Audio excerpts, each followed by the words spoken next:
Welcome, everyone. Thank you for joining us tonight. We are happy to have Judith Dollar as our speaker. She is a graphic designer, urban sketcher, and illustrator from Texas. She has attended 5 urban sketcher symposiums, and her work has been published in some urban sketchers books. So we are really happy to see you and learn more about you and your work. Thank you. Thanks. It's great to be here. Yeah, I found Urban Sketchers after they had their first symposium. I don't know how I came across it, but online came across Gabby and Flickr and was determined I have to go to the next event. And luckily I did. And have been filling sketchbooks ever since. I have a good friend in the UK that I met at the second one. And so she and I have always buddied up, Isabel La Liberté. She and I always buddy up every year and either go to a symposium or choose another location of our liking and just make we call it a sketch tour. Yeah,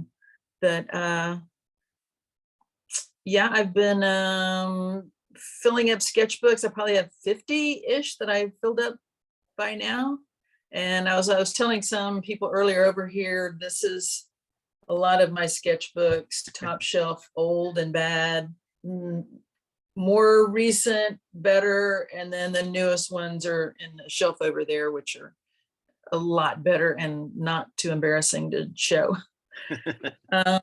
I do often, when I get back, I'll scan my sketchbooks, and I've printed books from them, just self-published, that I've given to people that were with me or that I visited while I was there, but I've only sold a few, maybe one day down the line. I have to be more organized, and doing all that paperwork stuff is not near as fun as drawing.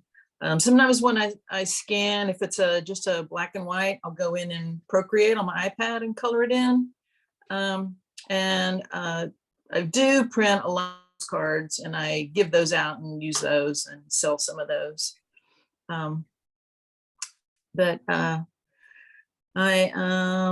Next impending trip might be Prague in January. My husband has to travel a lot for his work, so between just personal trips and going with him, I get a lot of opportunity to travel over the last few years particularly, so I'm very happy about that.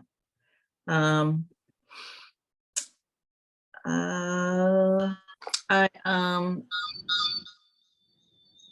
was just showing before while we were waiting on people, one of my sketchbooks from a trip last year to Italy.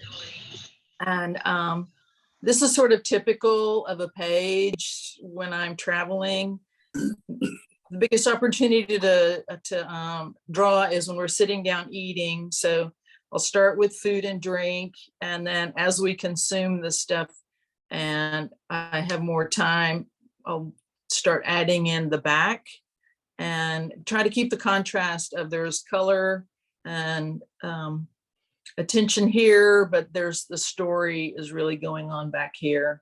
And then I'll keep notes of what I heard, or like this is Tony. He of course was the waiter and could see what I was doing, and he was super happy to be included in the drawing. And a lot of times, they'll be shy, but they'll be kind of like, can I take a picture of it to show my friends? And I'm always happy to let them do that. A couple of tricks when I do that is a lot of times, you have something to hold your page down with. And so I've written my Instagram address on this clothespin. And so when it's attached to my book and someone takes a photo, they automatically have that in it. I guess I could tell you another couple of tricks that I do in my book. Always, I think you guys know, put if found, please return to, and your contact info. And another trick that I like, did I do it in here? I didn't do it in there. Or there. Let's see. Anyway, it's in the back of the book. like a lot of books will have a pocket that you can put stuff in, but some don't. And this is a repurposed, like a lanyard name tag. You get them at conventions and different things that you attend. And I just take off the plastic pocket and use some double stick tape and stick it in my book. And it's a great receptacle for little pieces of ephemera that end up being collected during the course of a trip. But those are just a couple of little tricks. Another one is I carry now just a small roll of washi tape and can tape in. I like to put in leaves from places that I am because we don't have olive trees around here. And this is a leaf of an olive tree in Italy. A glue stick to put in, again, another napkin, the name of a restaurant off of a napkin. All the restaurants over there, they print their names on it.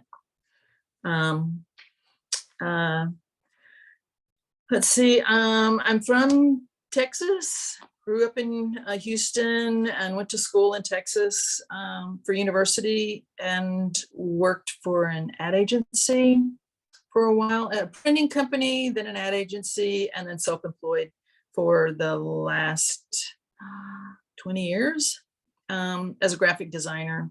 And then over the last few years, I've tried to incorporate some of my sketches and illustrations into work that I do for clients. And that's the best of both worlds because I get paid for it. I just recently started doing a project with a client that they have an open air shopping center, and they always have a lot of engagement activities, yoga, salsa night, activities for kids, different things. And so they started they call it the Finer Things Club, and it is urban sketching. So we had our first one last month. Last night it got rained out, so we'll be next week. But it's a sort of a whole new enterprise for me to try to teach people urban sketching. I have a lot of sisters, and one of them we've taken 2 road trips the last couple of summers, and now she's an addicted urban sketcher as well. And she was not one before. She was a creative person and a maker of things, but now she's a rabid urban sketcher like the rest of us. Do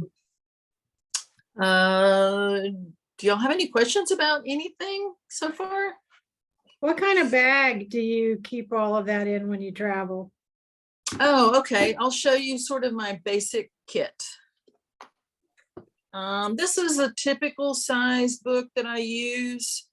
Either the croc that I mentioned before, I'm not sure if you can see that on there, or a Stillman and Burn. I really like these smooth Stillman and Burn. Mm-hmm. And it is, it's a Zeta, and it's a smooth finish, and it is 270 grams. So it's quite thick paper, like cardboard. So both of these are really small, and they will fit in. I carry a Bagolini, like for my purse, and it will fit in it. But I'll carry, let's see. This is my watercolor kit, and it is a repurposed Crayola brand watercolor box, and it's the school version, so it's really heavy duty, all solid white plastic. And I threw away the cheap oval thing that was in here with 8 colors and glued in half pans and filled them with, and it's different brands of watercolors. I try to not get the student grade anymore.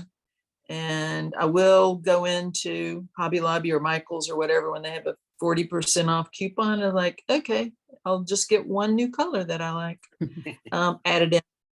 So I have that. And then I'll have this little tube that I think it had incense in it, but it can hold, if I want to use brushes rather than just a water brush, it'll hold this. This is a dip pen in here. which I changed the nib, but my new favorite nib is a khaki mori nib. And I really like this brush. It has a really crummy looking edge, but it was really good for, I'm not sure how to get this where you can see it the best. It's great for grasses and trees and textures.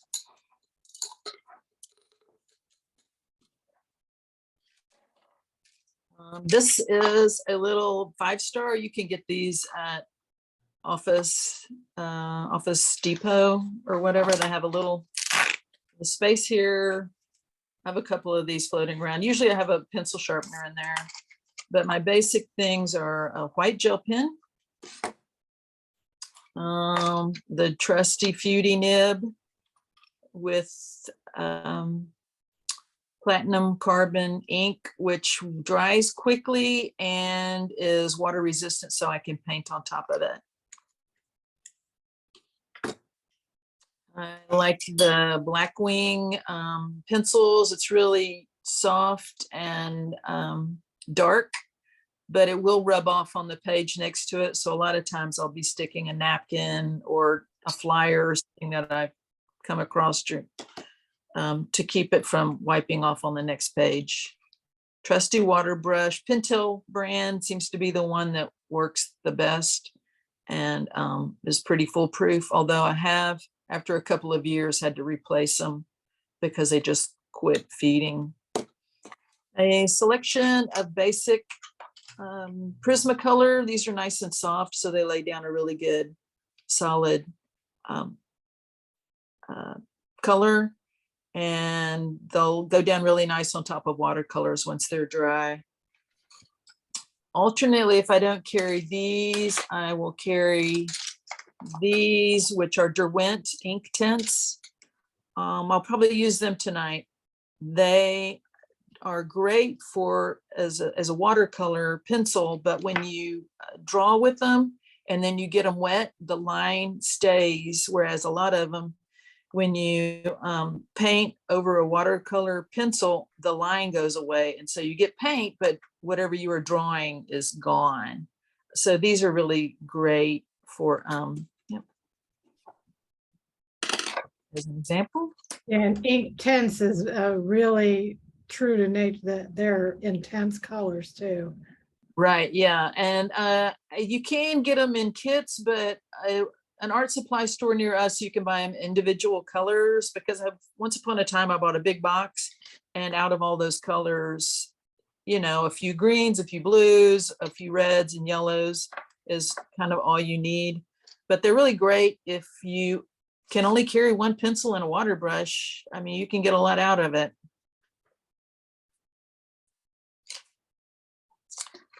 And again, this little thing will stand up, and there was a pencil sharpener in there, but I don't know where it is. And then speaking of pencil sharpeners are really important to me because I do use a lead pencil and colored pencils. This one is great. It is a Faber-Castell, and it will not empty particles in your bag because it will close. Let's see. It closes, so it doesn't empty out. And then you just pop, and it'll do a small and a large pencil, and you just empty it out. Because sometimes, as you know, you're in a place where you can't be throwing pencil shavings on the floor. This one is another brand that I like because it's great for getting a really long point on your colored pencil.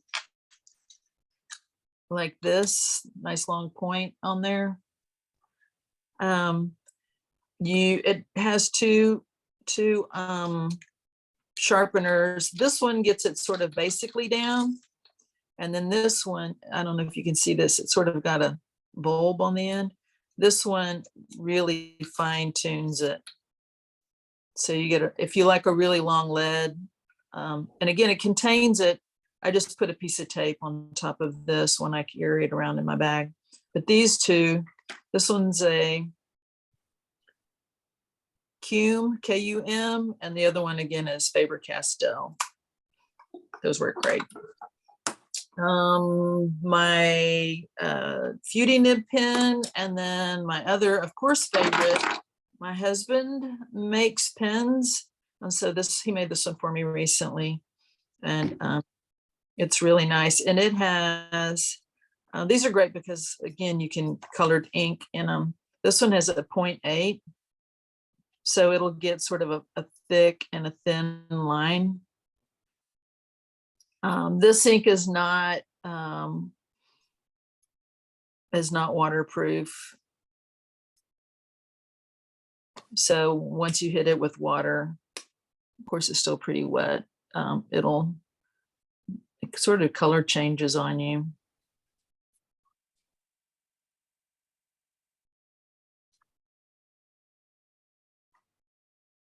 But I like these because I can change the ink. And this one, again, it's got a 0.8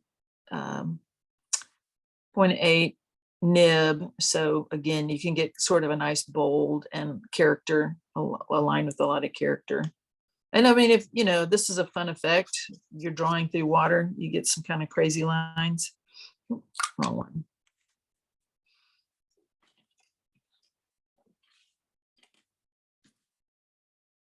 But it is very convenient to have a pen maker in the house that makes them custom to my preference. So basically, again, I would have these items in my bag. This is sort of the basic watercolors, just a pencil and a pen, and then either this or this. And that is kind of it. When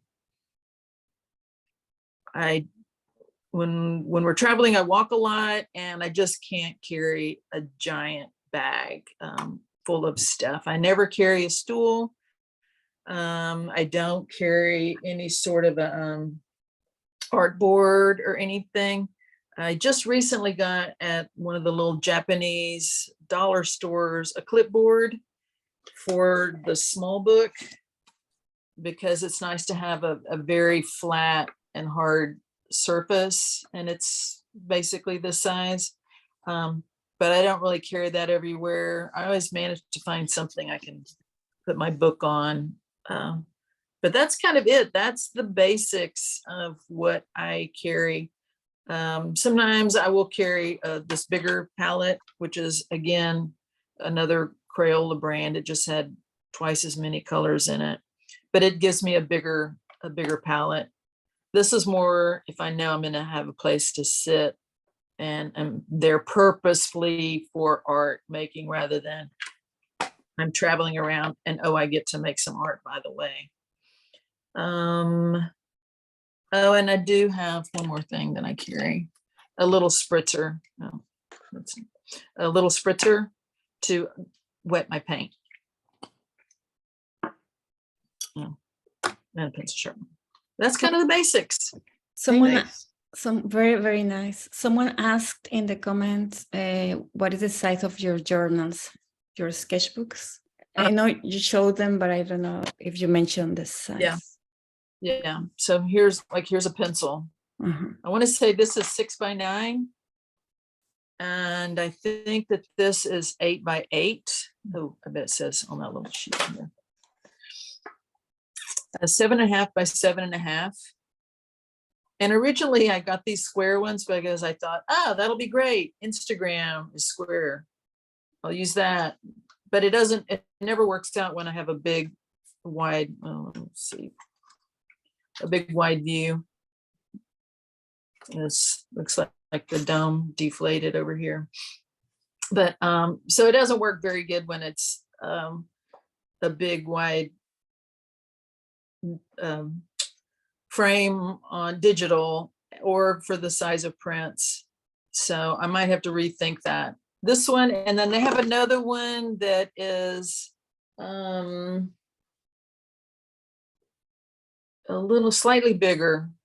I want to say that it's 7 by 9 maybe, and I do like that one as well. And it'll fit in the pocket on my bag. Hang on a sec. So this is my bag that I carry. It has a pocket back here that my sketchbooks will fit in. So I can whip them out real quick. And if I don't carry a bunch of other stuff inside, these things fit easily. But again, it's a Bagolini. It's indestructible. I'm not really a purse person, so I don't really care that my bag isn't some fancy brand. But it has a nice long strap that I can use it as a crossbody bag. Those are really kind of the main, these two brands are the ones that I go to over and over again. There's a slightly bigger size of this one that I'll carry sometimes, but it's a little big to fit in just the pocket of my bag. These are really my go-tos. Thank you.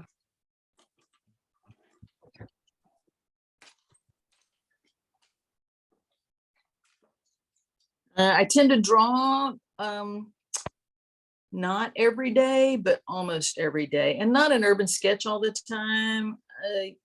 I'll sit at the counter in the kitchen and draw the oranges and the bananas, or the flowers, or somebody's face from TV. Just, any drawing is great practice and skill building. So it's always even again, if it's on an urban sketch, it's great practice. Even, I used to trace things once upon a time, and you learn how to do proportion. You see where the shadows are. I wouldn't post it as this is my original thing, but it's really good practice to help your observation skills, to see, to draw what's there. You can eliminate things you don't want to, but you're paying attention to the scale of things particularly. People, I always tend to draw their heads way too big. I don't mind it. I guess it's sort of my style. But again, tracing, some woman out of a magazine or something is really going to help with proportions and, seeing how a head is attached to a neck, etc. For those that arrive a little bit later, could you show us maybe a few pages of your sketchbook before we start with the demo? Sure. Thank you. This is again back to Italy. This was the second one that I started. Again, I stickers off of a piece of chocolate. They wrapped our sandwich. I think she stuck that sticker on it. But this is a view from the train between Rome and Florence.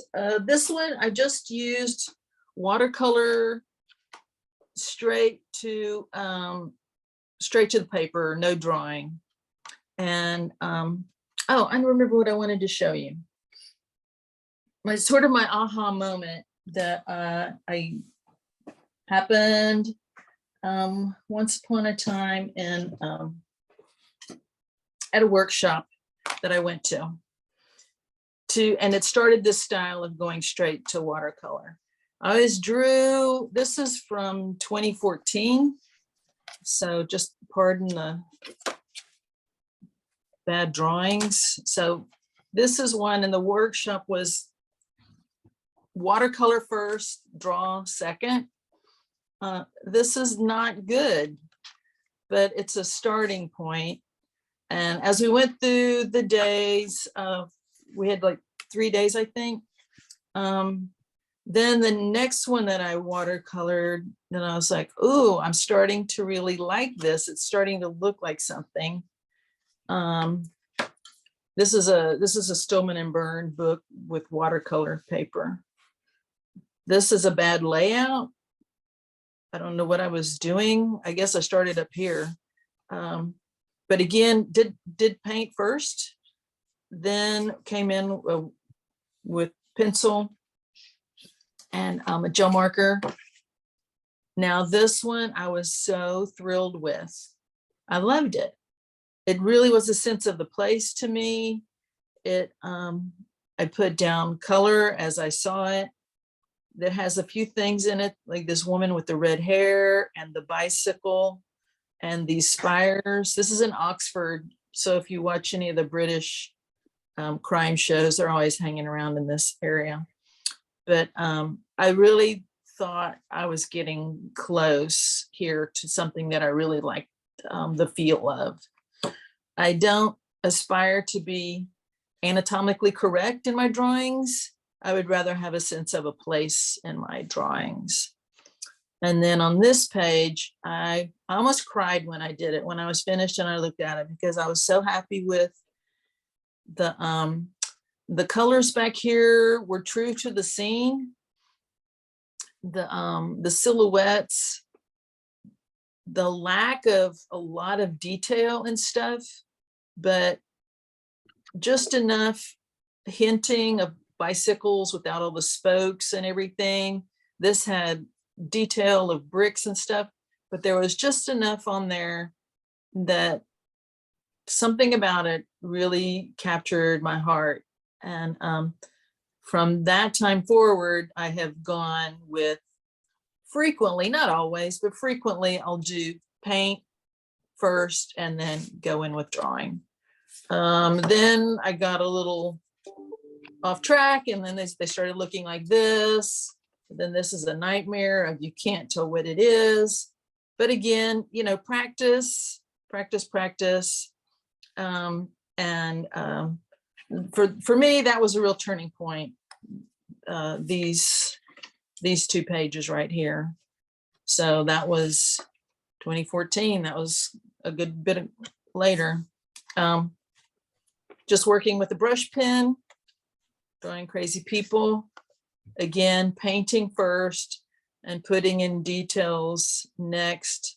This is kind of a mess, but I sort of like these people over here. Paint hadn't run down, that would be good. But again, just trying to reinforce and build that skill to get something that I sort of liked. Trying it on people's portraits, not super successful. So every page, there's a lot of pages in my books that aren't wonderful, but to me, I still remember where I was. I still remember who I was with and what we ate. Still trying to do that.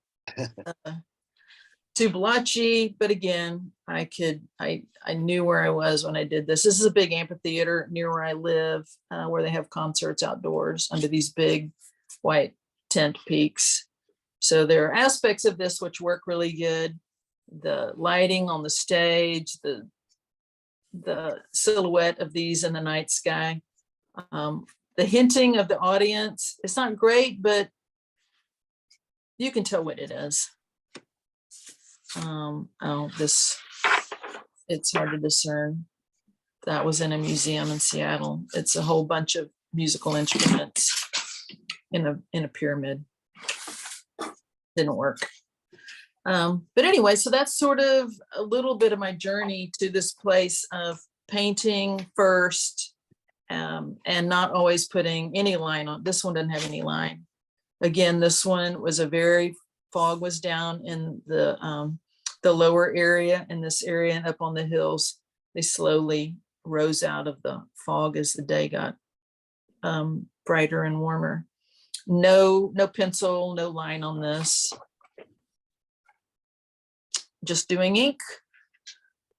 Lots of times I'll put a conversation that I heard over it, because I don't always remember everything. This was, nothing says vacation like wine at lunch. 4 wines at lunchtime. It was a wine tasting. We had a nap later. But this, again, started with a drawing of food and drink, and then the landscape that was back here. This probably would benefit from adding color to it to make it more readable. We have a comment here from Wes Douglas. Sure. He said he loves your style, and if you have ever been asked to illustrate children's books. I have not. It's definitely a a challenging skill set. Probably my hardest thing would be keeping the character consistently from page 1 to page 32 to look like the same little child or something. And I think about it, but I haven't pursued it. I think everybody, almost anybody that's an artist these days, because you see it so much, everybody's writing a book. This was a night scene, and I had to go back and add all this dark to make it really read as looking down into the frame. And once I added the dark in, I was very happy with it.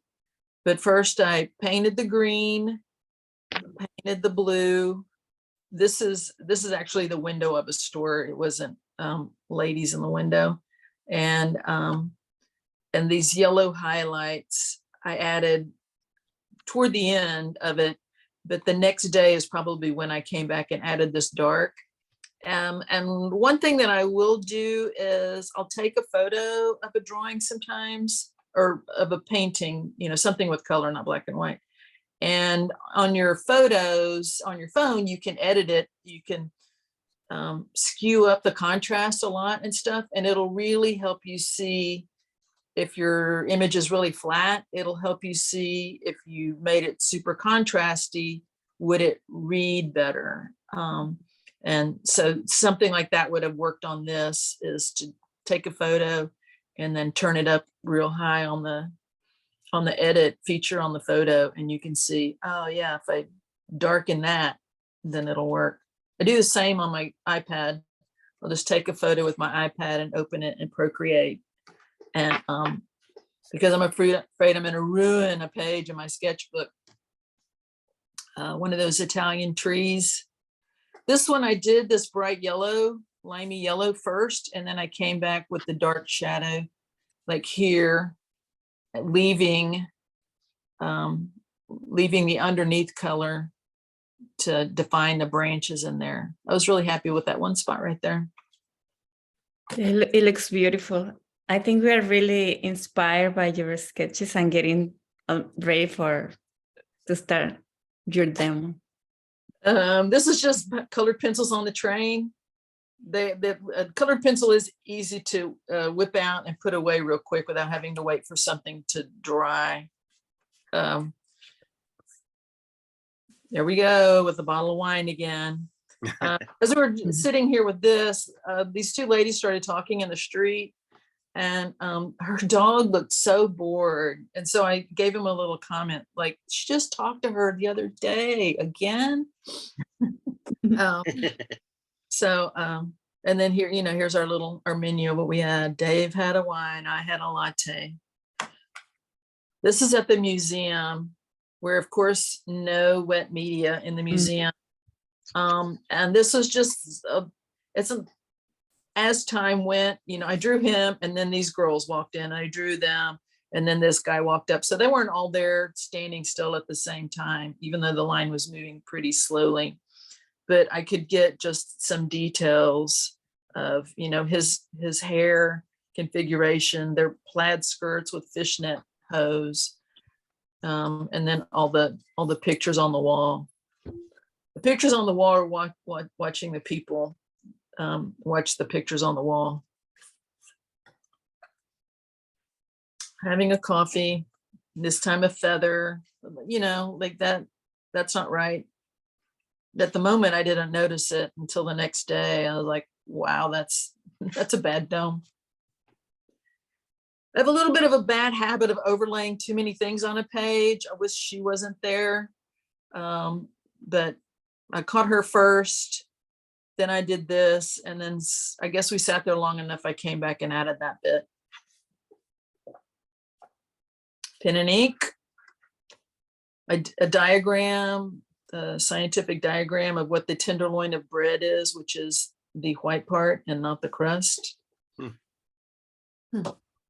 Notes about our events of the day. But the waiters are always super happy. Nicola and Arabi, we had a big visit with them. about halfway through dinner when one of them was waiting on us and discovered what I was doing. And we all took pictures and stuff together later. Pretty basic. I was tired when I did that. This one I scanned and added color in Procreate. So in the final digital version, this is a very yellow ochre sort of wall with white arches, which makes this statue pop out. I suppose I could go back in with watercolor, but like many people, I'm afraid to ruin my page. A little too complicated. Accidentally picked my book up upside down. This one's okay. The color's right. The composition, But you know it's tile rooms. A super busy place, small tables. There was no room to get out watercolors when I did this. They had really good food there.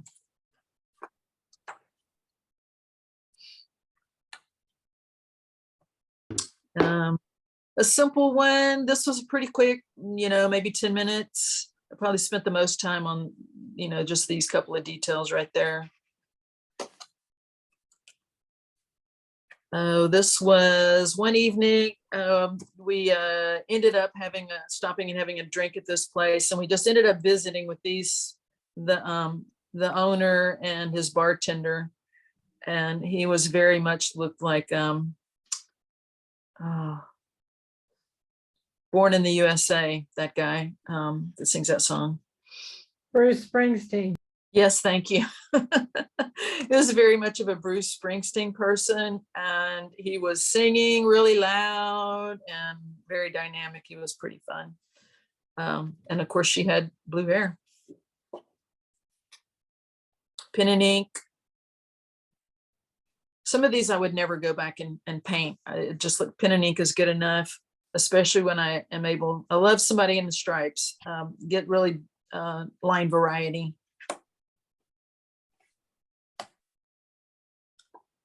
I really don't know why I spent so much time drawing this. It was some statues in a church, I think. And meh. I mean, I like this page better with these girls. Everybody for some reason was wearing Converse over there. Instead of wearing fine Italian shoes, as you would expect. This was one of my favorite pages. Also, no drawing. I don't think I even laid out markers of where things were. And this was at the very end of the day. And at the end, when I was sitting on the ground over here, this was sort of a gravelly thing. And a family walked up, and their little girl liked to draw. And so we had a big conversation about it. But this one, I think that maybe if this was a little bit, it looks darker on my screen. If this was a little bit darker contrast so that it had more depth. But I mean, it was a big place. I mean, these are accurate size-wise of how big people were compared to this. But I used to make really sort of blobby. This is a little bit blobby over here, but real blobby grass. And it was very hard to tell what it was because there was so much going on. And I finally learned to do, there's a lady in Urban Sketchers, Line and Wash, and she does very simple buildings that are paint, and then she'll come in and add a little bit of detail. And that's a little bit of what I picked up, but she has a nice even brush stroke that's not real blobby, so that you can tell a plane, a plane, a plane, and not a blob, blob, blob, blob, blob that make up a plane.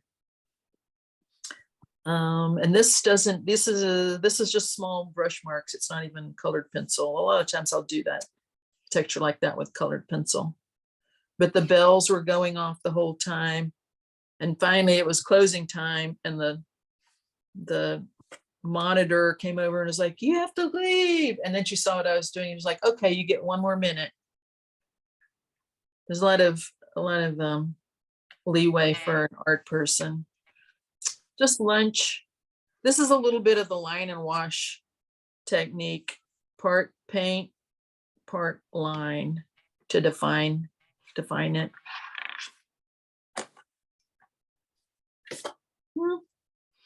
A fancy red leather coat in a window. Wine tasting. Anyway, so that's sort of a tour of Italy through my sketchbook. Hey, thank you.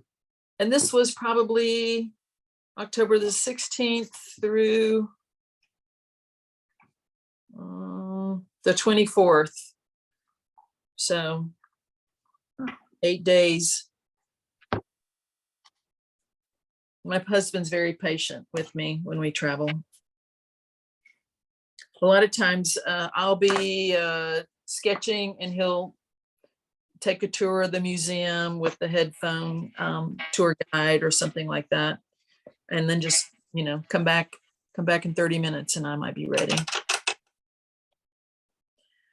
Are y'all ready to sketch now? Yay. Yes. Okay. So I had this picture, two versions of it. This one, which shows a little more broad side, and this one, the boat, either the boat's moved or I've moved. I think I'm going to use this one. And my only reasoning is I can see a little bit of red right there. And I can see the palm trees a little bit better. But other than that, I have no reason behind why I'm choosing this one. I had gone to a tall ships event in Galveston recently. And when I was talking with y'all's admin, they suggested that, hey, how about ships? So we're going to do a ship tonight. Because this is rather complex, I am going to have to put a little, it won't be straight paint first, because I would like to get some of these measurements somewhat accurate so that hopefully I can define this as a rather large ship against the shoreline back here that has some distance, because you can see everything is much smaller compared to this ship. I mean, these are little boats right here, and these are little boats. So anyway, I'm gonna, pardon my sniffing. We have lots of pollen down here, and I take allergy stuff, but as when I was practicing, I noticed in my recordings that I'm sniffing. So pardon me. Okay. Let me see. I'm also not used to talking while I draw. I'm usually used to people talking to me and while I listen while I draw. But anyway, so I'm going to establish the shoreline, which is a little bit of my horizon line. I guess it's the horizon's back there, basically, sort of. But I like to, I finally have learned to measure with my pencil. So when I look at this, say this mast right here is, so it's about this long where my thumb is. And then this area is about a third of that. And the depth of it is about 2/3. So that gives me a little bit of something to work on. And I'll come back to measuring, but that's typically on something that's a little bit ornate. I will use my pencil to measure it, even though I just talked about how loose a lot of my stuff is. I do want it to be, because this is a ship, I do want it to be readable as a ship. So today I'm using some Canson watercolor paper, and it is this. So it's 11 by 15. Try to stay in the middle here though, so I'm in camera range.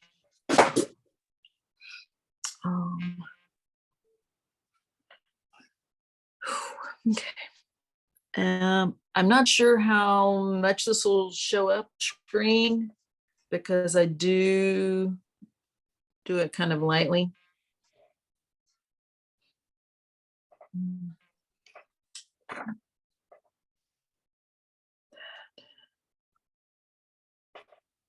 I don't want it to go off the top of the page. I guess I should establish that. This will be the top, the tallest mast. And I want to give enough foreground to have these white, the reflection in the water down there. So that's the depth of my mast.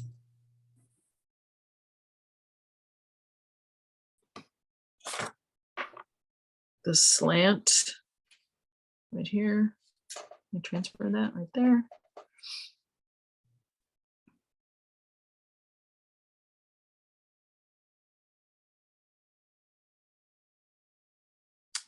I need to move some in the center of the page. This will be my top mast, and then the other mast that much further over.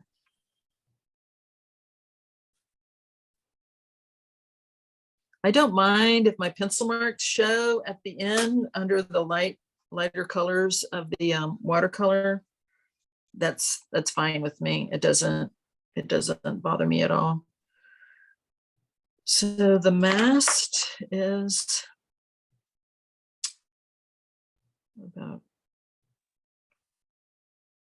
this one's about halfway over in the ship. So there's the back, there's the front.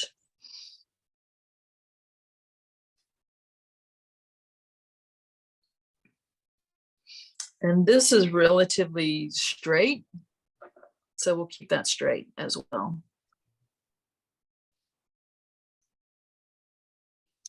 Curves in.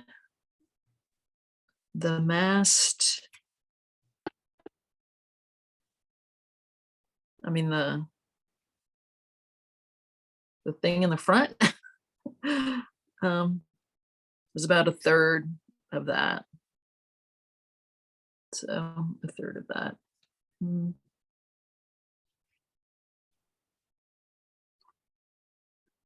Oh, and it doesn't come to the top. It goes in there. Ew, I'd hate to erase.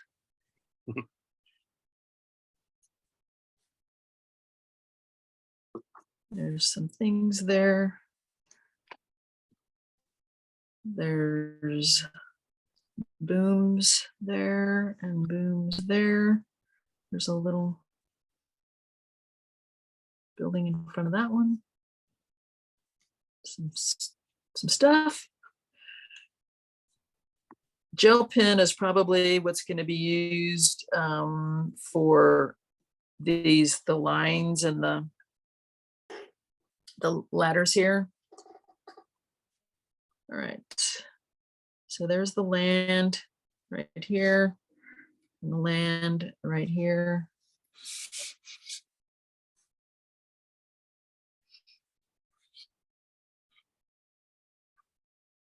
And then about here on the mast is where this hillside comes.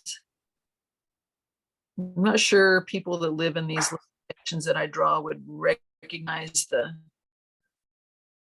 topography exactly rendered. It looks like this one is swooping in front of this one. So we'll do that just right there. I really love the palm trees. Their silhouette is so distinctive that it's an easy thing to put in a sketch and have it be tropical. But there's a lot of different kinds of palms that they're different silhouettes definitely that you see differentiate one type from another. So there's this big one here. There's a tall, skinny one here. I'm going to move this one over there so it's not in the middle of all the lines. There's one one back here. There's one over there. There's, I like these because they're sticking up above so that you have a nice silhouette in the sky. We'll just exaggerate that a little bit. Another lower one down there. Are y'all drawing while I draw? Yeah. Yeah. Yes. Trying to.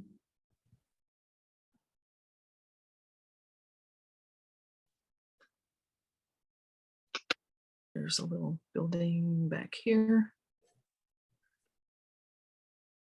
I probably could have picked a little less complicated or zoomed in on this a little bit more.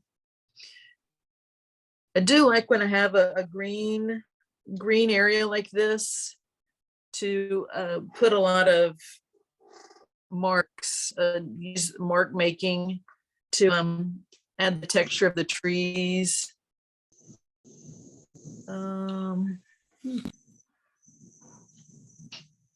And of course I edit out everything I don't want to draw or that's too hard.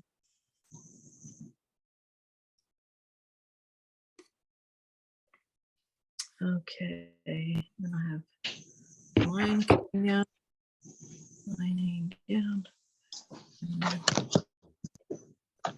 I like this rough paper for doing water because if you use a relatively dry brush, it'll give you the ripples automatically without having to paint them all in.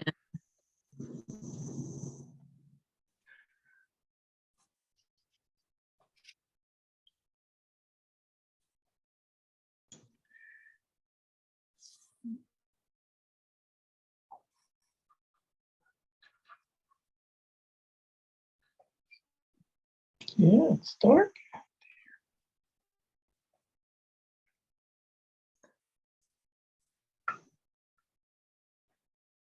It's insane how many lines are on a ship. As I said, I went to the Tall Ships Festival like 2 or 3 weeks ago in Galveston, and we have a permanent ship base down there. The Alyssa, she's a historical tall-masted ship, and I think the guy told me it had 188 lines of rigging on it. Needless to say, mine has nowhere near 188 lines. Okay, so with just this amount of outline, I'm going to start putting paint on it. I have finally learned the secret, or no, not the secret, but I'm trying to better my technique of putting light colors first and then coming back and building on those rather than trying to put the exact green down the first time and the exact yellow down the first time. Let's see. Ooh.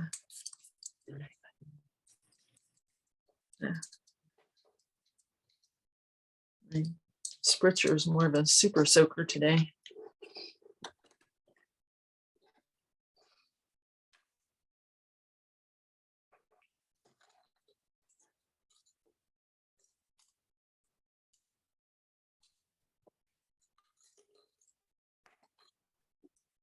I bought some fancy travel brushes, but they were so expensive, I hardly ever carry them with me.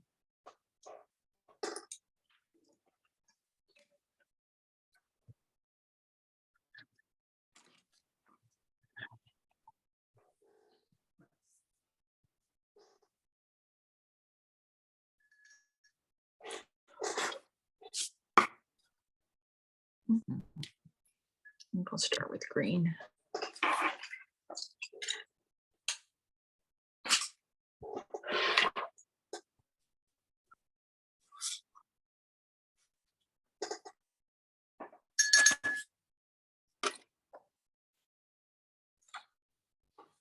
The hills, this is much yellower over here and it gets much darker over there. So that's what I'll start with this sort of yellowish color is my light color and extend it across, and then I can just build up on top of it to get a little bit of this bluish green and then really dark green over there. And then of course, all of these palm trees are yellow gold on the bottom. So I definitely want to put those on too.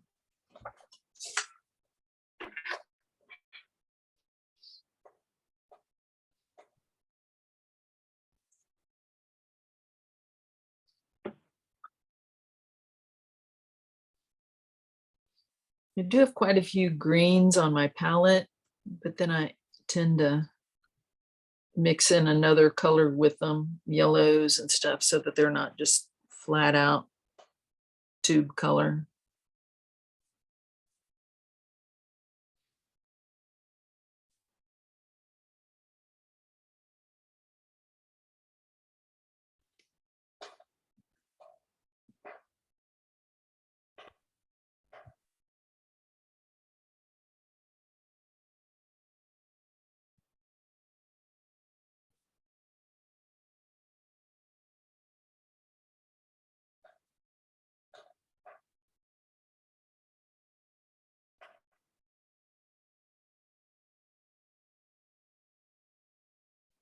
The one thing I do pay attention to is I want to have a nice as sharp as possible edge of my boat.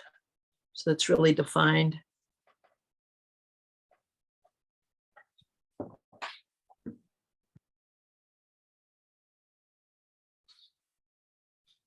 I've never painted with a group online before. I'm glad you accepted our invitation. Oh, my pleasure. We're actually fairly intimidating. Tell me about it. It was my first time to oops.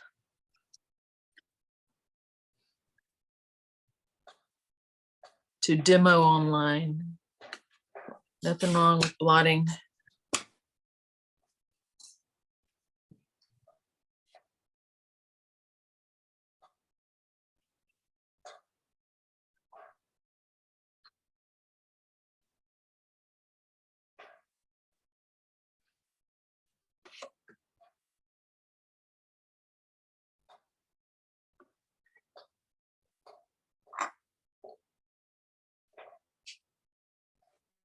I didn't realize my bar stool was so squeaky.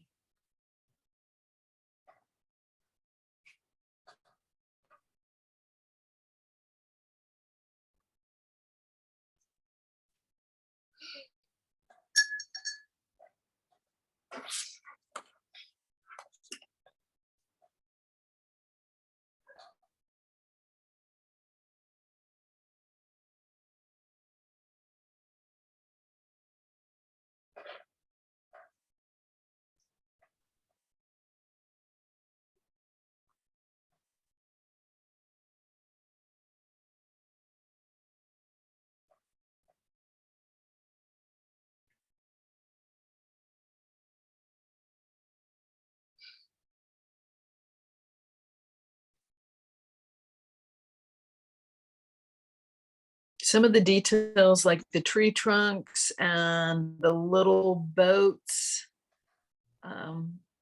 probably I'll go back and do them with a little bit of colored pencil.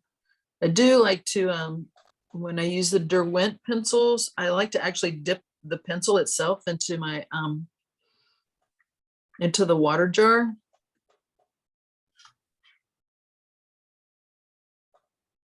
Because once they've been wetted, that's permanent. It doesn't keep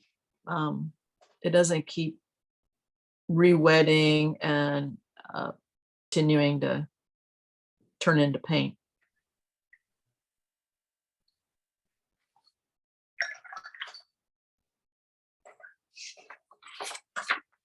I'll let that part dry a little bit, and I think I'm gonna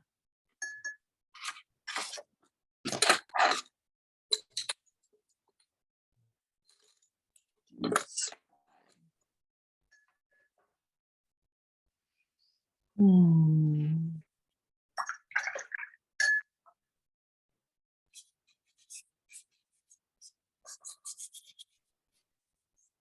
getting this pretty green.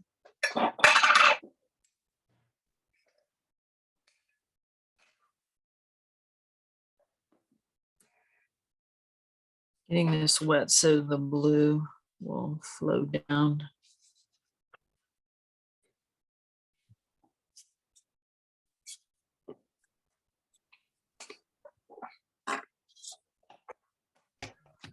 Trying to get the sheen and see where I have put water.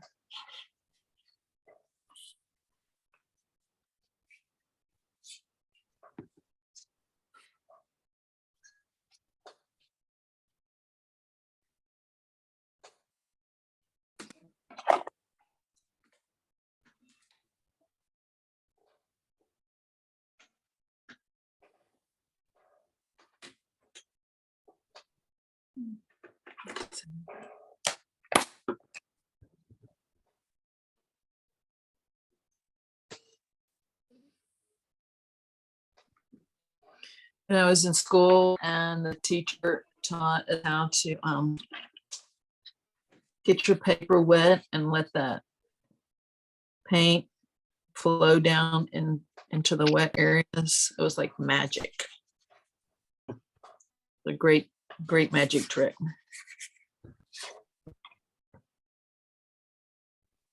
Not super easy when you're somewhere where it's drying out before you can get your paintbrush across the page, which is usually Texas, starting around this time of year.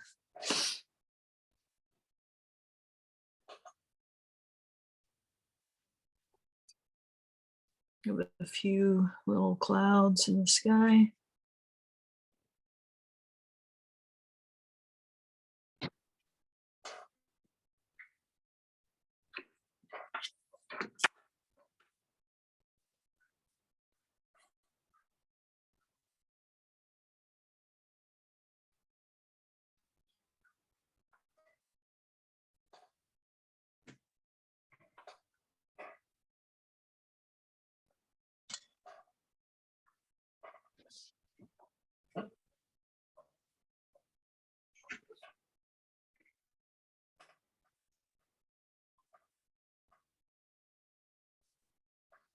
Make sure to get the sky behind the parts of the tree that go up into the sky. We'll just add the tree on top of it, but you don't want to have it to have a white halo, really.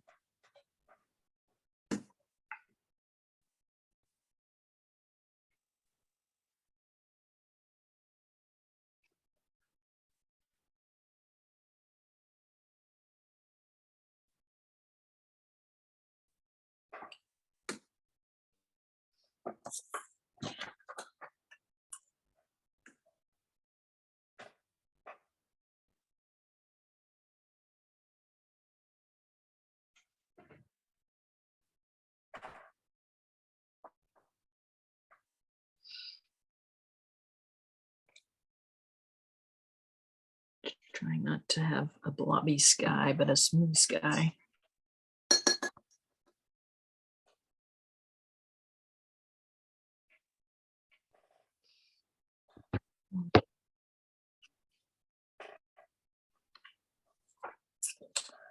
Well, looking at the water, it's very dark up here closest to the shore, and there's no detail of ripples because it's too far away to see a small ripple. And also the shore is keeping it relatively still back there. Probably the waves here are from the boat that I'm on when I took this picture. So it's a little choppier up here in the front.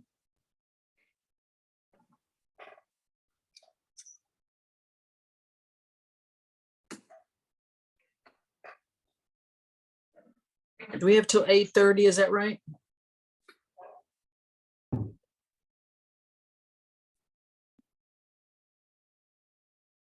Yes, I think we have time until we finish. Yeah. I hear you. Nobody's waiting on us.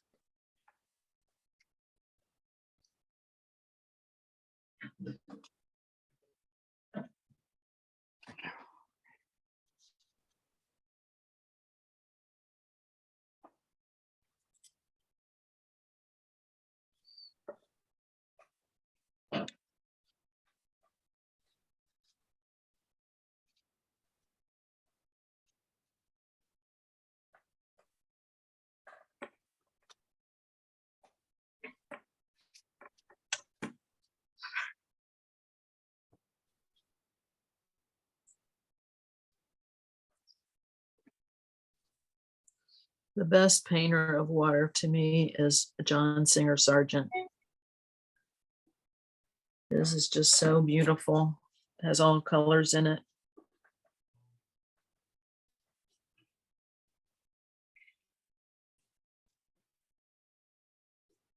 Yeah, he's not too.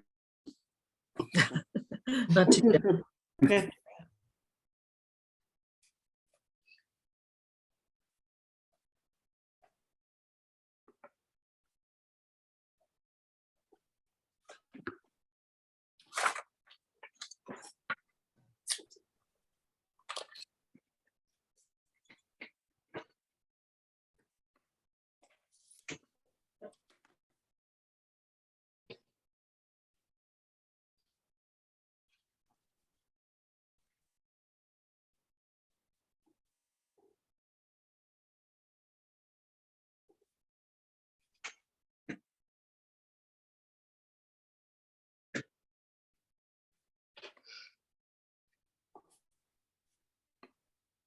I sort of block in my colors. And then once I sort of have everything located,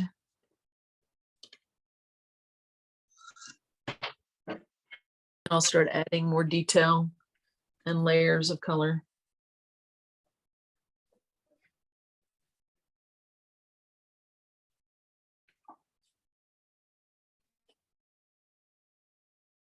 I'm afraid I'm not a huge paint geek as far as knowing what colors are what they're made up of, do they granulate, and the chemistry behind. You choose colors that I like. I'm with you. I don't get into all that science either. I only have so much brain width for homework. Right. Got more important stuff to keep in my brain. I know. Yeah, I just want to know how to use a pencil. I don't care how it's made. Exactly. I'm not tech support. Just make sure the software works. Yeah.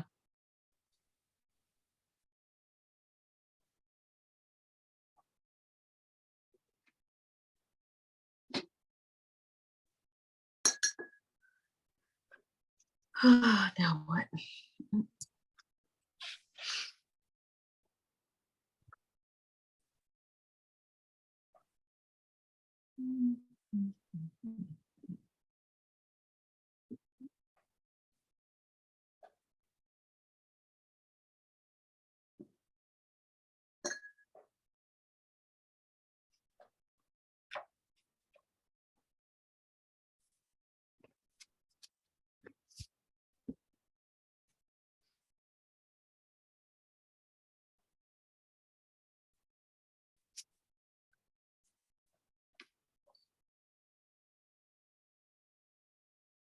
I'm not used to painting with so much light.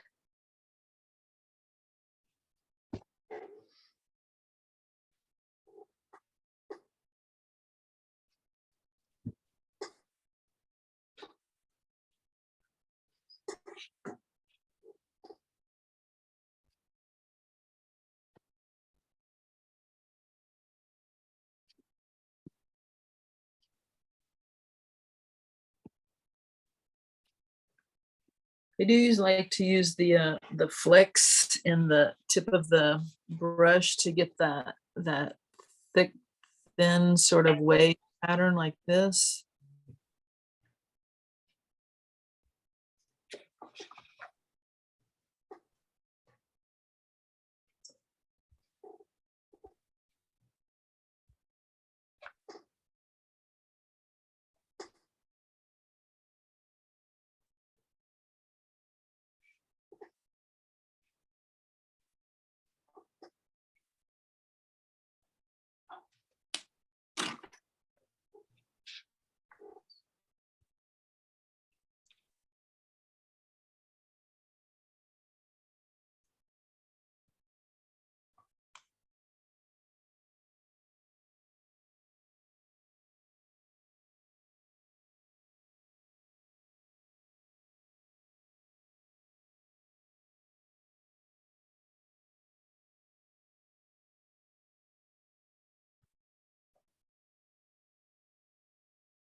Usually mix. Yourself a time limit on, like, when you're out in the field sketching, do you allot yourself a certain amount of time and then call it done, or do you keep going until you feel like it's done? A lot of times I'm not in charge of what the time limit is. Either it moves, someone parks in front of me, the people I'm with want to go. Probably the max time that I've spent on something is an hour and a half-ish. Because then I do also just start overworking it, and at the most I'll come back in later maybe and pump up the darks. That seems to be the spot that I have the most problems with, is just having a really defined dark area. Okay. But time-wise, sometimes this is really complex, and I'm also not used to painting on demo mode, but because it's relatively complex, especially when I get in this part right here, an hour and a half is not too weird of a time frame for me. But I do I have learned that sometimes I'm not liking it, just to keep going, just so long as I and you can kind of tell when you've overdone it. But if there's still something left to be done, just keep going, even though you don't like it, and it'll rescue itself sometimes. True. I have found that to be true.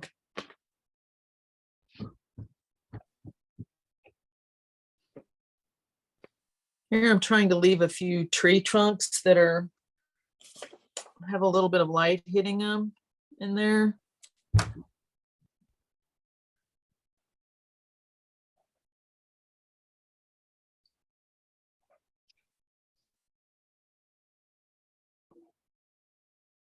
Need more olive.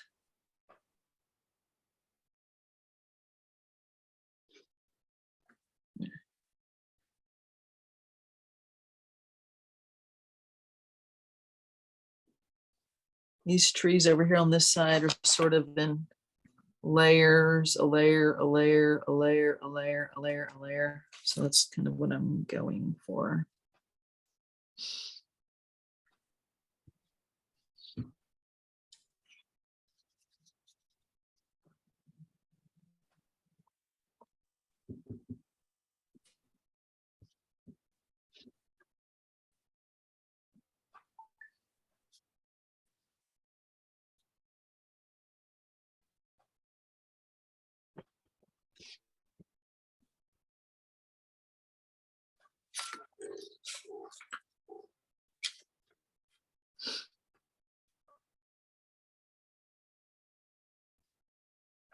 I do like the magic of touching something that's wet with another color and letting it bleed in and make new colors.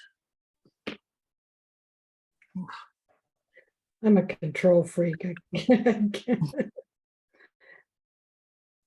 Well, and sometimes if you need to vacuum up a color, like, I could use a highlight right here. Then I just get my brush really dry. It'll sort of soak it up.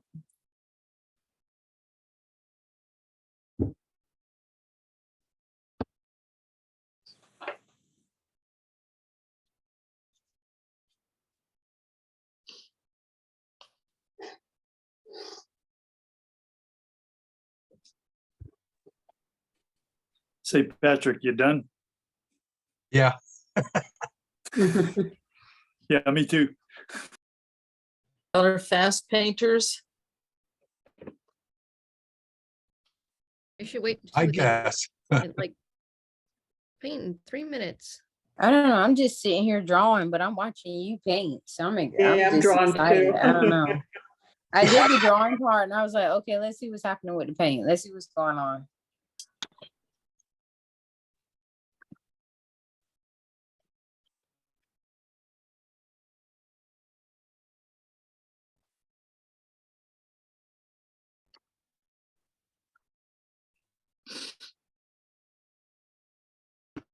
Hey, Judy, there's nothing more frustrating than when we practice quick sketching. Uh-huh. We say we have to do this very complex subject in 10 minutes.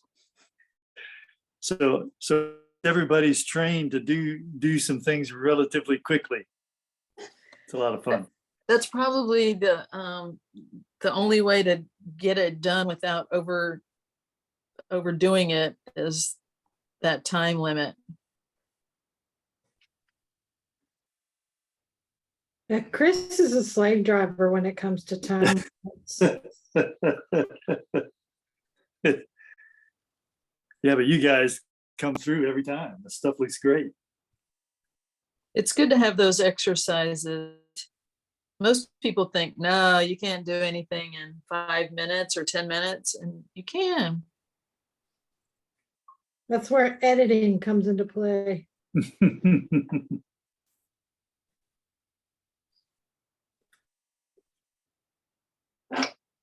I like to do, this is my favorite part of these trees, is to hit the sun with some dark. Can't find my gel pen.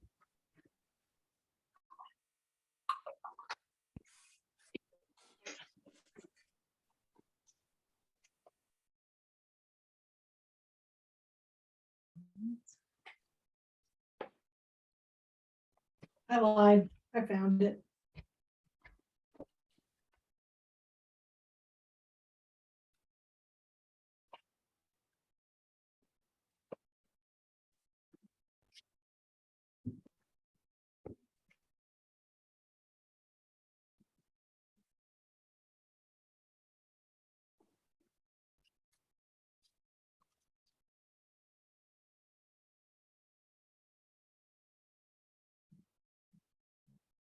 Well, if anyone's going to be in Texas in the last weekend of September, we're having our 10th anniversary meetup in a little Texas town out in Central Texas.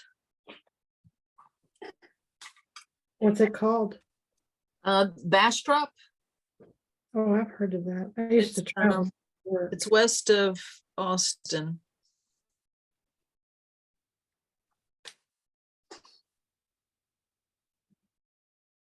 It's a cute little town,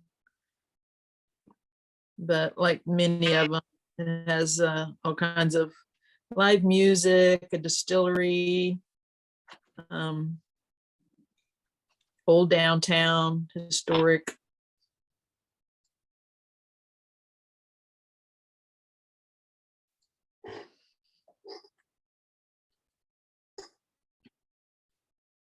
I'm sort of leaving out the civilization that's back here. These.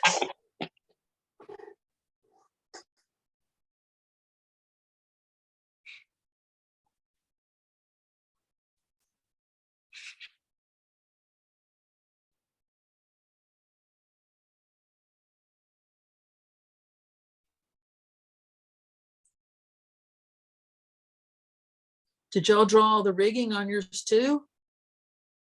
Sort of. Oh, yeah. That like white gel pen going to town, anybody? Yeah. That's about where I'm about to be. All right. I can never get my pen to work like I want it to, though. I have the most problems with those white gel pens. And I see like Le Pen and a couple of other people, they use them religiously. They always seem to work. And the jelly magic roll trick. one seems to be the best, but some of the other ones, I mean, I've even gone as far as like hitting them with a lighter to sort of get it going, Try but it that. doesn't take very long. It doesn't work. It's better just to use like a liner brush and some white paint. Right.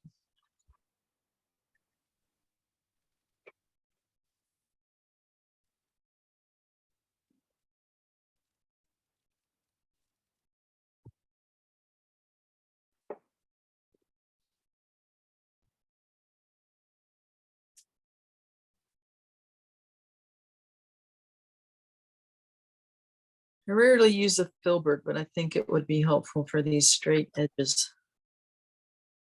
I think that's what a filbert is. It's sort of angled, right? Yeah. Not round and not flat.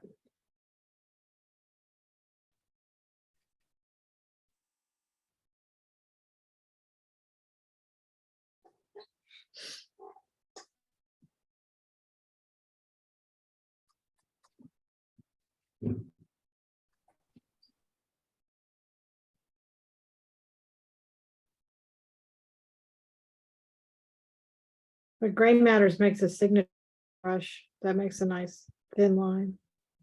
Gray matters. Mhm. Familiar.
Not quite dry enough.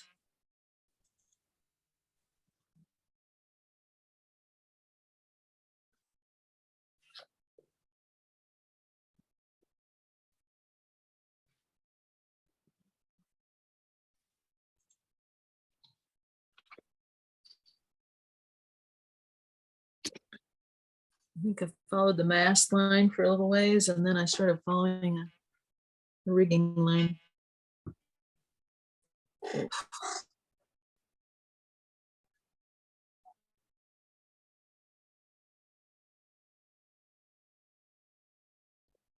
Me and white lines don't get along very well. Well, that didn't sound good. We get you.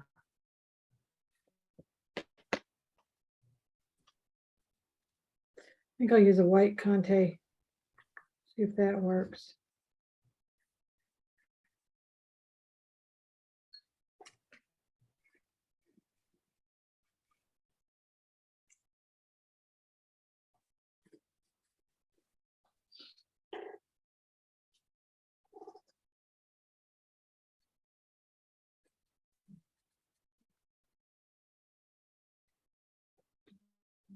You guys hear me? Yes. Yes.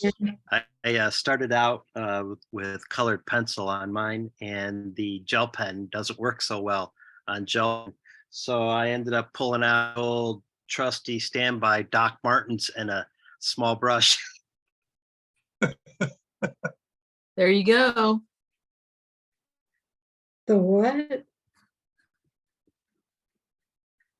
I don't know what that is. Ink. It's this. Yeah, it's like a white gouache kind of thing. Oh, It's like a whiteout. Okay. Back in the old early days of graphic design, when you had to do everything by hand. Are you a graphic designer Yeah, from back in the day? back in the day, I used to do marker renderings, and that's why most of the time, except for today, I use markers. Did you were you designed before Max? Yeah. And So you did paste up with wax? paste up and cutting ruby lith and setting type all that Oh, I loved fun cutting stuff. this. Very meditative. Yeah. Had the ultimate swivel knife. Yeah. Yeah, no. I don't have patience for that.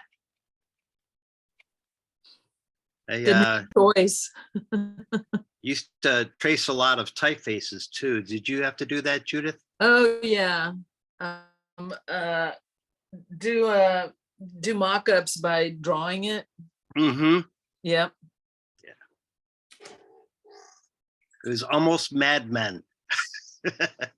I haven't watched Mad Men. I have no excuse why not. Just lack of time and remembering to turn it on. But yeah, that was, I had to teach myself computer programs. It's worth watching because they have staff artists and they have the art room and where all the creatives, the writers and the artists are with their markers and their paintbrushes and lips guides and circle templates. Oh my God. They have all that in the art room, and the people who wrote that show have a very intimate knowledge of what it was like to be in those early days studios. Oh, wow. It's pretty cool. That's worth watching it, just that. And much like AI in Mad Men, when computers were first introduced, it was the same discussions. We're going to lose our jobs. Oh, that's funny.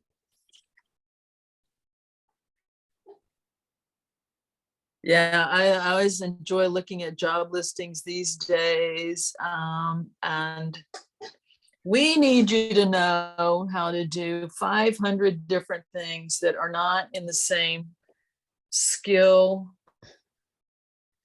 category. You need to be able to design things, but you also need to be able to make a web page, and like, that's crazy stuff. All right.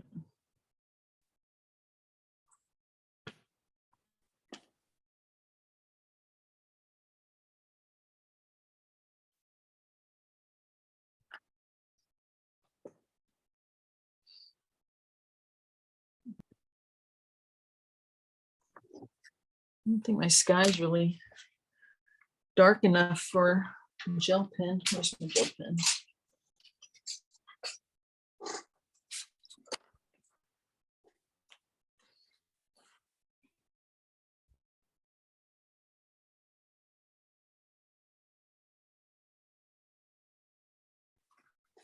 I'm not gonna do that.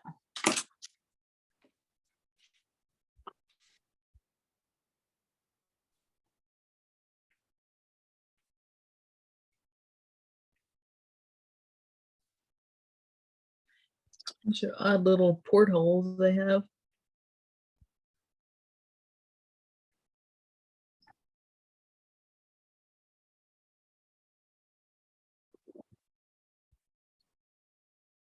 My window went away.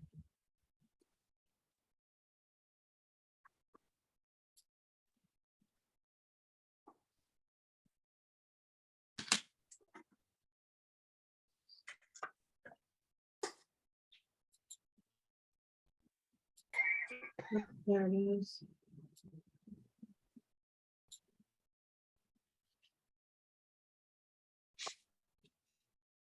How big of a piece of paper did you say you were using? Me, I am using a 11 by 15. No.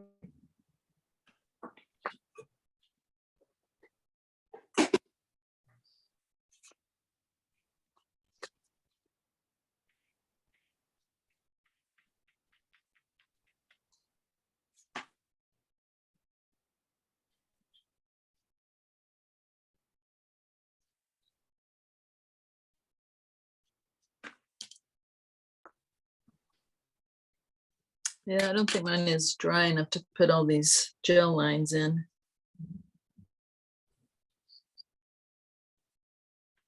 There's Yeah. a lot of gel line wires in there too. There's definitely a lot of drying I need to do because I'm going to keep playing with it.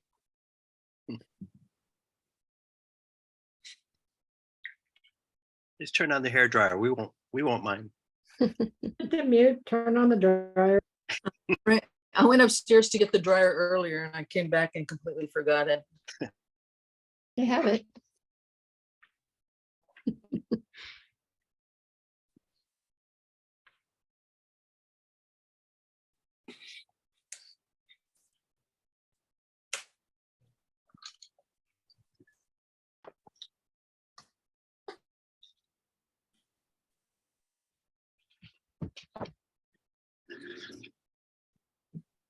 Go get him, baby.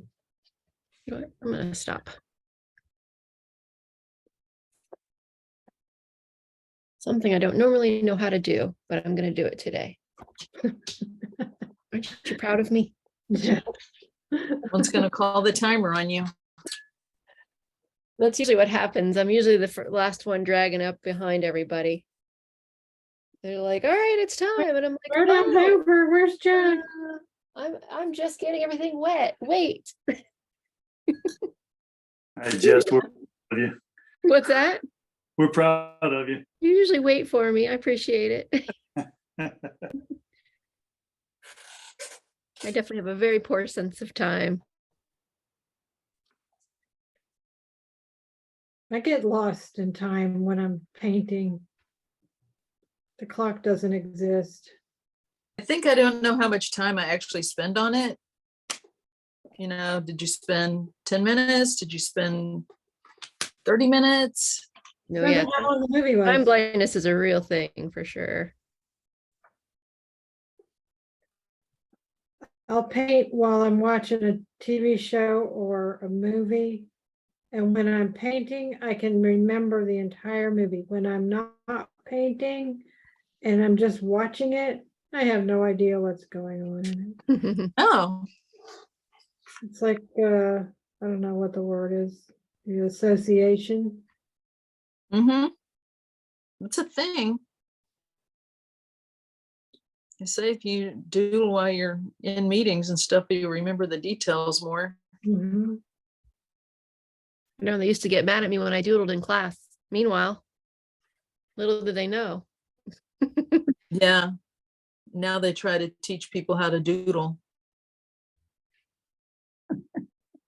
I think people should just doodle the way they want to doodle, and there's no, right or wrong way. Seems like.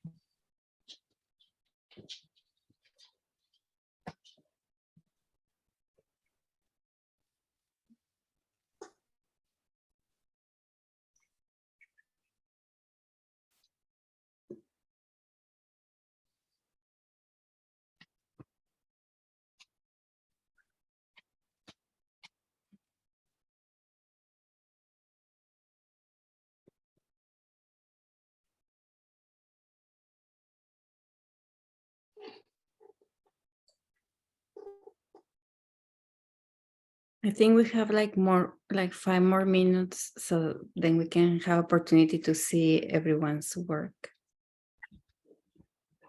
But okay. No. Shh. Sorry, talking to the dog. You're just like, no, you don't want to see our work? No. No, sorry, I was talking to Bailey. Just kidding.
Judith, what has been your favorite symposium location?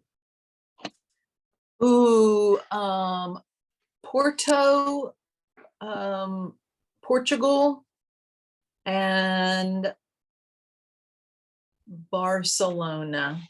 Ah, Both of those places are just so different from home, you know. A good crowd. The most recent ones have gotten really big with a lot of people, and it's a little bit harder. Let me see, it was the last one I went to was Porto, I think. And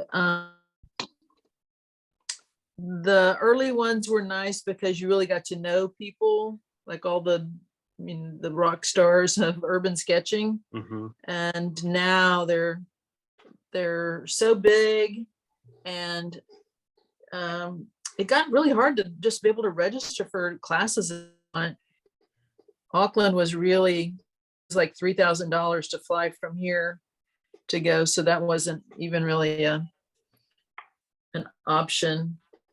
You know, for somewhere that my husband was also going to go to, maybe if we were going to have extra time.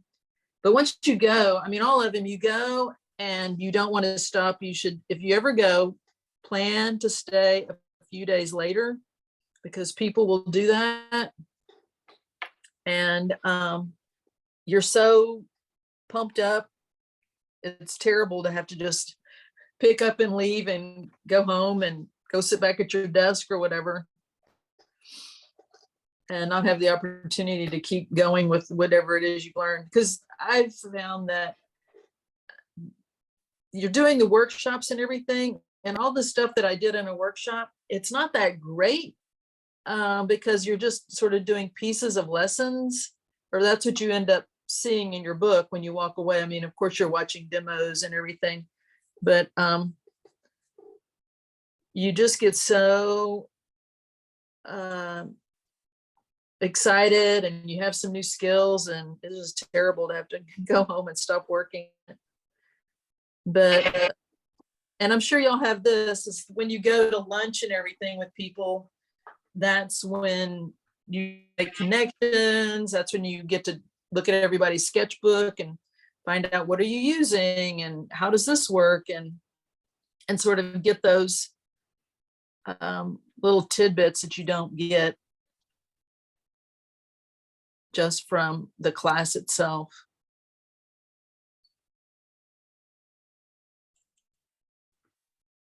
I think I was telling this group here, I've only been to the one in Chicago because that's my home base. Mm-hmm. And I remember being starstruck by Lynn Chapman. For some reason, I had been following her for so long, and then all of a sudden I'm like, oh, there she is. Yeah. And you're like, blah, blah, blah, blah, blah. It's true, though. It's true. But Hey, they're Will. all so easygoing, so nice, so willing to share. Yeah. None of them are really a prima donna that I've noticed. We were all like that for Wes. Ah, We were. Uh-huh. Mm-hmm.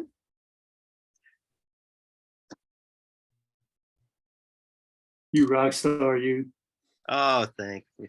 Go on.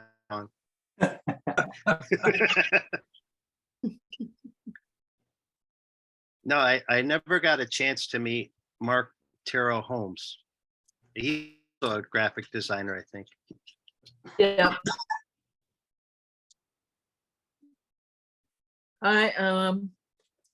So I have a good story about Portugal. They've had two in Portugal, one in Lisbon, one in Porto. And the one in Lisbon that might have been the second one that I went to.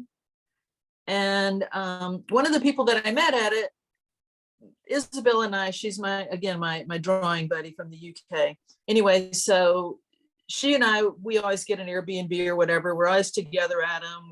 end up with the same work and stuff, hanging out with the same people. Like you go out at night and have drinks and dinner and just talk till way too late. So anyway, one of the friends that we met, Luis Araujo, he, when we first met him, he worked in the tourism department.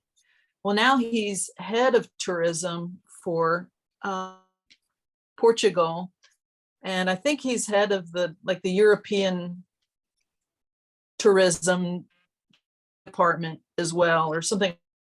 So when we went to Porto, they had the big opening session and everybody's gathered, come and gather, everybody sit down over here. The big presentation's going to go on and everything. And we see Luis and it's like, hey, he says, save me a spot. Okay, we're saving a spot. And so we go and sit down like second row, and we have a spot for him, and there's a couple of empty chairs, and then someone else comes up and they're like, oh, can I sit over here? Yeah, we're just, and I'm talking to Isabel, save a chair for the president of Portugal is going to be here. We're saving him a spot. And so the woman is like, really? And he comes up, and he's talking to us and getting a seat. And then he has to go talk in front of the crowd. He's really the president of Portugal. And she are like, oh, no, I'm sorry. We're just joking. But like the president of Portugal is going to be right here. But they've been very supportive of urban sketching. They've done a couple of they call it the sketching tour, where they sponsored sketchers come over and they would escort them around different areas in Portugal, and they would draw these different districts, which are, one is famous for coastline, one is famous for rocky areas, one of them's famous for cities, and they do videos and they publish books and stuff. They're really nice.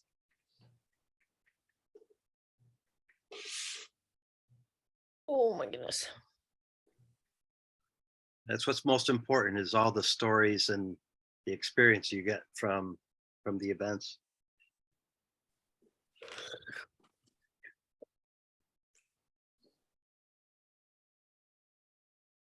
And like you said, every one of your sketchbooks will remind you of those stories, right?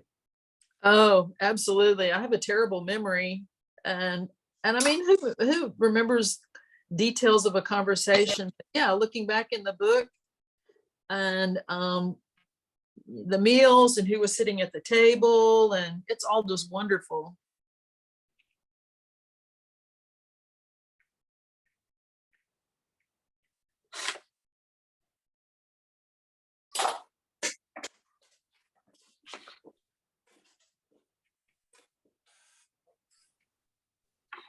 Not really used to drawing from a photo.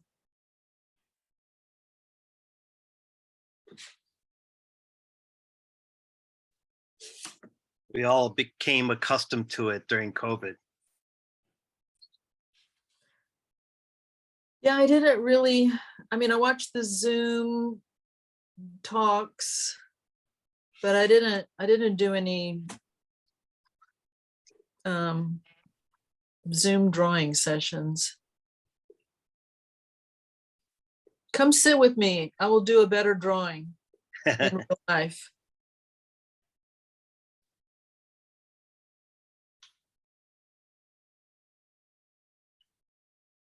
That's a super watercolor.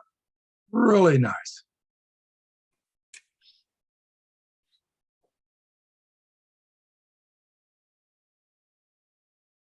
Thank you.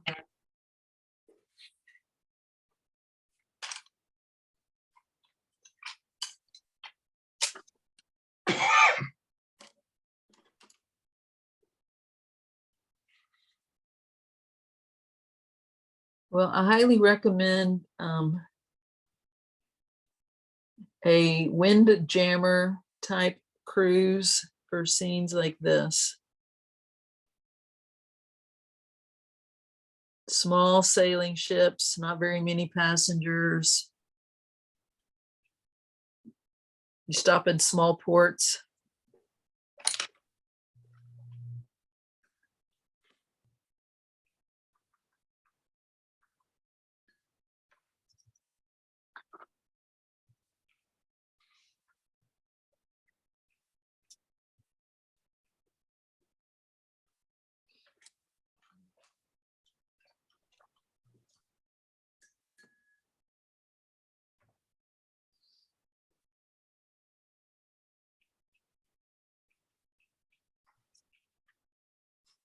All right, I'm done. I gotta stop. I said I was gonna stop and then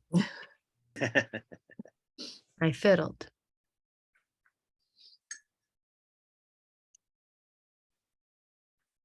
Yeah, I can stop at any time. I'm done.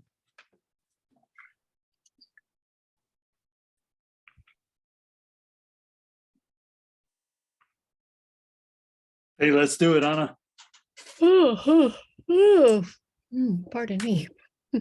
So let's check everyone's work. So see how everyone did. I'm going to put a gallery. Let me go and see. Okay, beautiful. I'm going to spotlight a couple of you. I'm going to start with Wes. Oh my gosh, that's awesome. Goodness me. Did you start that last week? No. This was Right? I used to do sketchnoting, and so this was my version, and I wanted to do a version that was similar to the fun, whimsical drawings that Judith does. So I started out that way, and then I ended up going realism towards the end. So this is a mixture of it. Yeah, I real love nice. Real nice. I Beautiful. want to get a picture of everybody's drawing. Yes. We'll take a picture later. I'm going to spotlight Nikki. Okay. Nikki is Oh, you have the white lines in there. Very good. very Beautiful. nice. Thank you. Let's see another person. Okay, Monica. I'm going with Monica. Very nice. Oh, you got the water reflection. Good. I like your greens. It was a very green place. Luan. Let's go with Luan. Oh, beautiful water. Wow. I Mhm. love your sky. Beautiful. Underwater, yeah. Oh, yeah. Nice. Nice clouds. Very nice. Got some really lovely contrast. Jessica. Okay. No, tiny little boat. Wow. Like a real Oh. sailboat. You and your boats, Jess. Nice. Really, really good perspective on that. Yeah, it's coming right at me. Yeah. Really, really nice. Wonderful. Okay. Yeah. That really dark area right there at the bow really makes it pop I out. tell you what, I went back over it and I was like, oh yeah, there we go. It made a difference. Teresa. Teresa. Hey. Oh, Nice, nice. Teresa. Straight Very lines. nice. Very good. Nice job. Thanks. Oh, Thank you. Chris, let's go with Chris. Spotlight. Yeah. Oh, here. Oh yeah. oh, nice. Beautiful. Chris, what do you have? Oh, Like come on, Chris, such again. a lovely palette. Oh, Yeah. stand of trees over there. Would you Yeah. use like the same 3 colors, 2 colors? I don't know. Mud from your last painting? I just started splashing. The palette mud. I love the color, the tonality of it. Subtle color palette. Yeah. Thank you. Great Chris You has stuff. know been I'm a fan hanging- of I'm a fan of your boats, so you know, a true fan. Barbara. Oh yeah. Very Nice, nice. Barbara. Very, Oh, very you good. got a little bit of the town over there. That's Mhm. good. I like your last Mhm. little pen marks right at the end. Yeah, they, I almost, you can see it, the lines at the top, I said, I better stop because I'm just really starting to mess them up. Hard time with straight lines. Yeah, you have to have a steady hand. Yeah. Really good. Don't. That's the other No. one. Who else is ready? Got Patrick down there. Yes. Yeah. We're with Patrick. Hmm. Mhm. Oh yeah. Oh, Patrick. dramatic sky. Yes. I like it. Really good. Very, very nice. Yeah, you're almost okay, Patrick. That's great. Wait. You must like this. Oh, Jamie. 2 Wow. for 1. Beautiful. Oh, nice water reflection.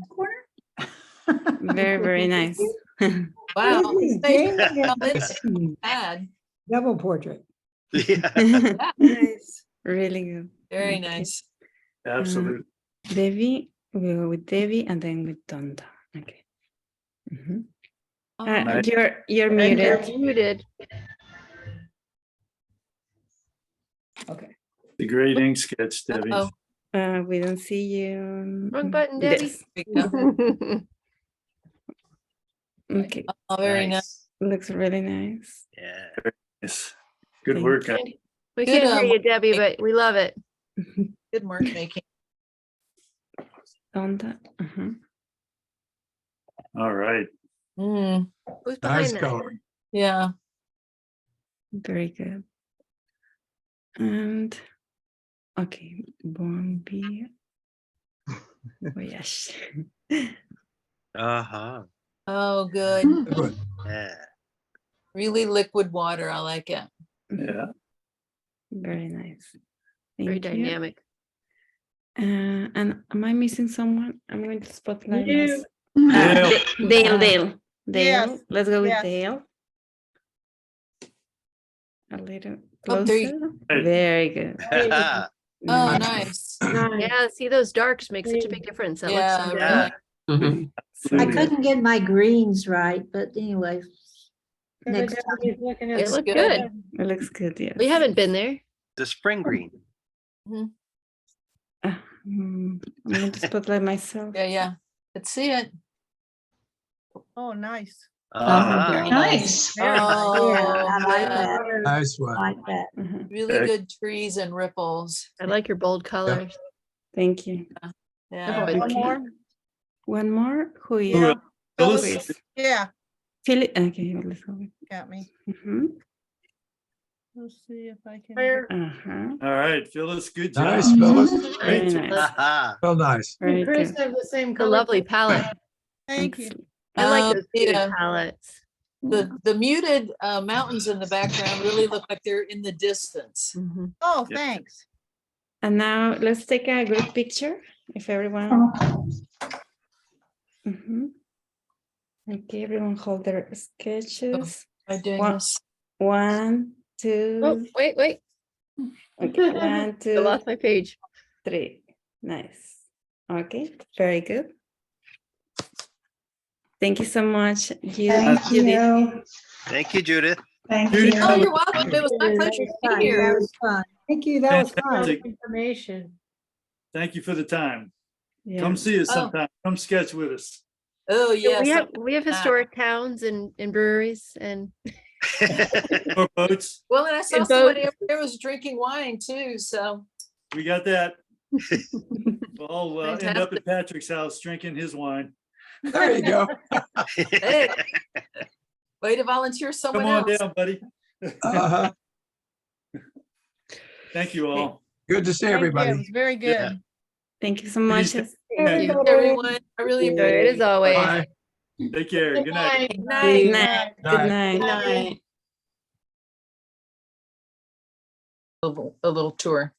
I always put stickers on the front of my books from wherever I am, and then it's easy to pick up that sketchbook because I tend to use 2 of the same thing over and over. And then I also write on the binding so you can see the date. There we go. Okay, so and then just a white gel pen works great on these black covers. This is a crock Clairefontaine, and I can't get this version in the US because it has 160-gram paper, which is nice and heavy enough to work on both sides. This is waiting to take off at the airport, so I'm standing in line. Is this in focus? Is that your boarding pass? No, I don't know what this is. It's a receipt for something. From back This is here, a it's like a ticket. boarding pass. Yeah, a train ticket, although there's probably a boarding pass taped to it somewhere. There's always food and drink in my books. This was the roof of the first place we stayed in, Naples. So I'm just sort of excited about being there, but very tired. I've started carrying washi tape with me. And so I can stick in, these are parts of napkins, and I think this was a wrap on a rolled up silverware. My husband ordered this 1 liter of Peroni, and it happened to be about as big. It was like this big. It was as tall as my head. Oh my gosh, do you drink the whole thing? Oh no, couldn't make it through it. We had the rest of the day in front of us. Oh my. This was some sort of a little thing. I said, we've both been assaulted by these little puff pastries doused in brandy or similar jet fuel type liqueur. They were not good. They looked good. They were not good. This was my favorite drawing, I think, from the trip. I drew it with ballpoint pen at the place, and then later on I colored it in from a photo. Very beautiful. It had this big, it was in the center of a building, like the courtyard, and it had this big plastic funnel for when it rained, this restaurant could still operate all its outdoor seating. But ballpoint pen works great. You don't have to have anything super fancy. I think I stole a waiter. I've done that before. Had to sign something. I was like, ooh, this is a good pen, but a cheap pen, I'm like, they won't miss it. They have 5 more. Yeah. This is Athens, standing up, really hot. This was maybe 10 minutes at the max. And then this is just silhouettes of the crazy shaped trees.